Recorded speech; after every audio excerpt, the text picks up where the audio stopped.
తర్వాత వీరరికంతో ఎలాంటి అవసరం పడుతున్న స్వర్ణకారు వర్షంపై ఒక చక్కని కవిత రాయడం జరిగింది. అది ఇప్పుడు వినిపించబోతున్నాను. అంచవృత్తులు నేడు వంచనకు గురి అవ్వగా కంచలేని మన బ్రతుకులు ఎన్ని చూసే వారెవ్వరు. మంచి మంచి యంత్రాంగం మారు మోగుతున్నది, కంచె దాటి అడుగడుగున కసిరి విసిరి కొడుతున్నది. అబ్బ ఏమి వింత ఇది, అంబరమండి ధర ఏమో సంబరాన్ని దోచేయగా.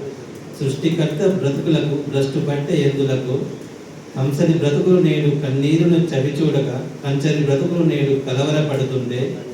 వడ్రంగి జీవితాలు దొడ్రాళ్ళైపోతుంటే కమ్మని వృత్తి నేడు సొమ్మసిల్లి అలసిపోయి. శిల్పుల జీవితాలు కల్పితాలుగా మారాయి.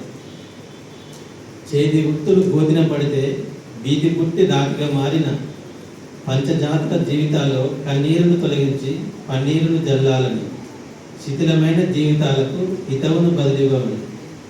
ఈ గేయం ఈ పదములు నరనరమున పాడాలని, నరనరమున పాడి మన నవతరం తేవాలని మన ప్రభుత్వానికి విన్నవించి కొత్త నాందిని పలికి మన హక్కులను వినియోగించుకుందాం. మనకు రావాల్సింది రాబట్టుకుందాం.